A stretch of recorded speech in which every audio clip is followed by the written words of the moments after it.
This probably happened to you as well, but no matter how much I tried to run from it or hide from it, there's always something in the back of my mind that told me there wasn't enough, that told me that something was missing. Even if I had friends, girlfriend, a good body or whatever, it still felt like there was something there. What was all of this for? What is the meaning? What is the purpose? Nihilism took over my life and mentality. I started thinking about dark thoughts. Is there even a point of all of this?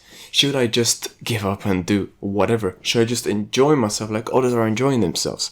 But what enjoyment is there if I don't feel like I'm truly there?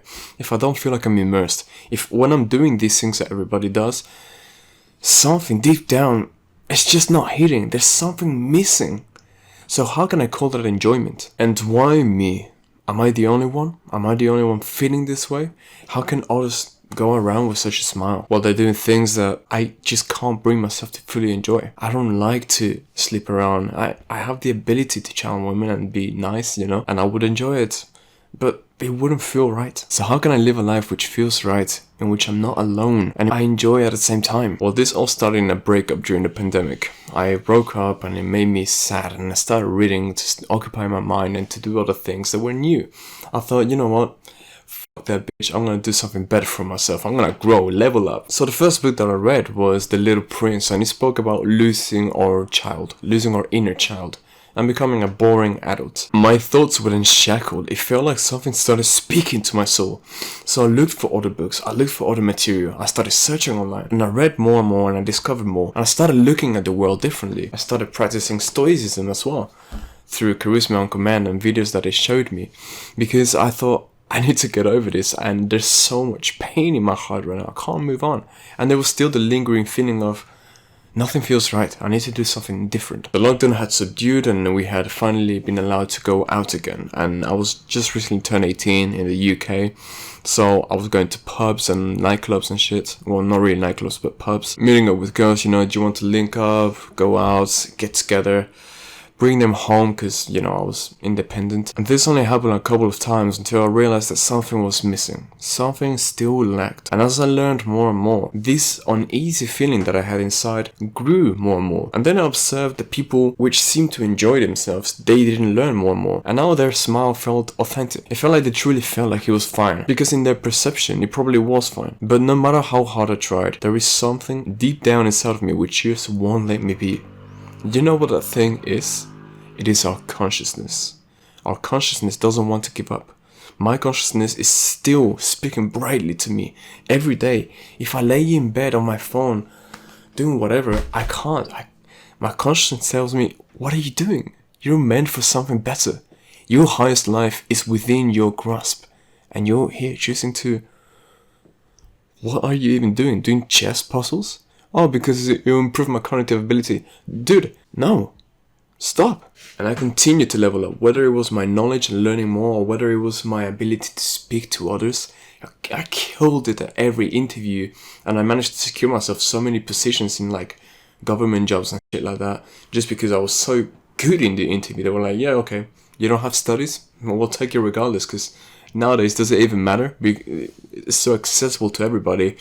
Competence and real confidence is more valued. Or maybe it was leveling up my physique, or maybe it was anything. All my attributes were getting higher and higher, and that thing at the back of my mind started becoming louder and louder. But now, instead of feeling tormented by it, I felt like it gave me salvation.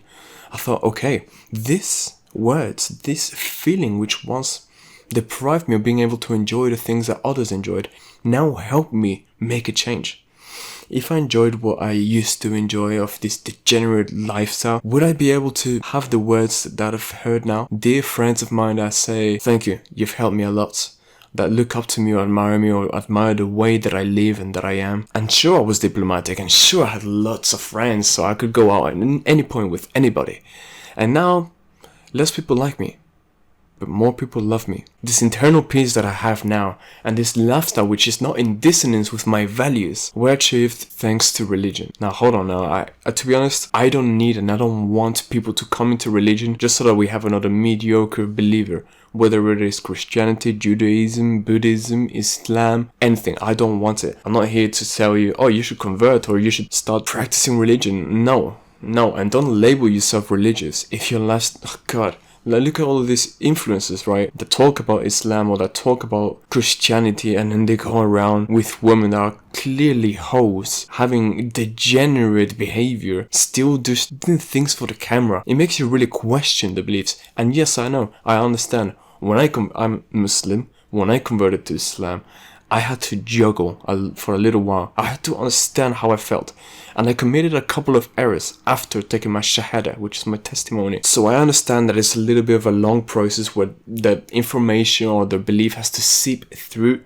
But I see some people now, it's been years, and some great men like Andrew Tate that has so much intellect and he's so smart and so capable. How is it taking him longer than me to kind of come to peace with a lot of the things that comes with the religion? Or maybe it's because it's just a fake. But I don't want to doubt people. I don't want to think wrongly of them either. But when somebody talks about a religion and pretends that that's really what they believe in, yet their actions are just so in between the truth and the lie, that causes me a problem. Because I'm so in love with my faith that I hate it when people think wrongly of it. I'm passionate about it. I can't really help it. I am a stoic for anything else, but I draw the line with my religion. If I don't stand for anything, what kind of man am I? So no, I'm not here to tell you to go to religion, any religion. You know, Christians and Muslims and Jews, we are brothers and sisters. All of this war, all of this fucking bullshit is just, and all of this drama online about people saying Jesus is king, and others saying no, Muhammad is king. Or, bro, what are you doing? We are brothers and sisters. Can you stop fucking complaining? Oh my god, dude, holy shit. Stop looking at the tiny little differences. Start looking at the vast that we have in common. And don't we have better problems than to argue between ourselves? Look at the state of the world. Are you a believer? Am I a believer? Okay, can we not, instead of look at our differences, try and bring more people to the common truth that we have? One God, worship, be disciplined, be a good person that gives to charity, be a good person that loves thy neighbor, be a good person that doesn't intoxicate themselves or sleep around and fuck around and have sex before marriage. Can we start preaching about this instead of saying Islam is wrong, no, Christian is wrong, no? Dude, choose what you want to choose, or choose nothing at all. Just choose the things that you already have inside. I don't believe we need a religion. Before the scriptures, people were already religious. They already had faith, right?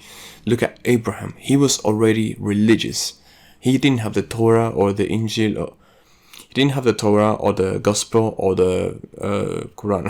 How did I struggle to say that one when I'm Muslim? The scriptures do facilitate for us the path as the believer, and they do give us a guide on how to do things. If we struggle to master their knowledge on our own or to look within ourselves, then the scriptures are there for us, but we don't need them. So you don't need to label yourself anything.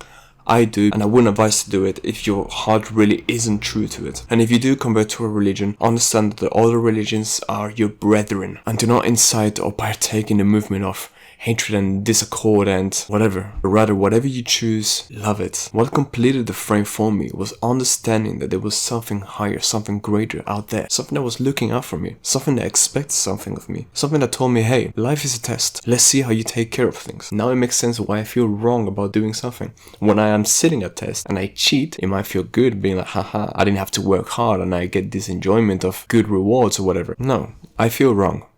Deep down, I feel wrong, I feel incompetent, I feel like it's not what I want to be doing. And religion, faith for the Almighty, is what changed that for me. Maybe as a call to action in this video, all that I would suggest for you to do is start reading on philosophy and get more knowledge, and read it with intention. Read it, not just a plain superficial level, because you'll see a bunch of complicated words and you'll be like, okay, but no, try to read and then read it again and then think, damn, what does this really mean to me and to my life? If you're, thrown off by religion, because I would be seeing how everything is right now, this doesn't have like a religion but is a faithful man. I would recommend this if you haven't seen anything else. It's Marcus Aurelius Meditations. Holy moly, macaroni, it's really good. That's all that I wanted to talk about today. If you feel any sort of doubts or questions, my DMs are open on Discord. Drop me a message. Strive to be 1% better every day. Much love.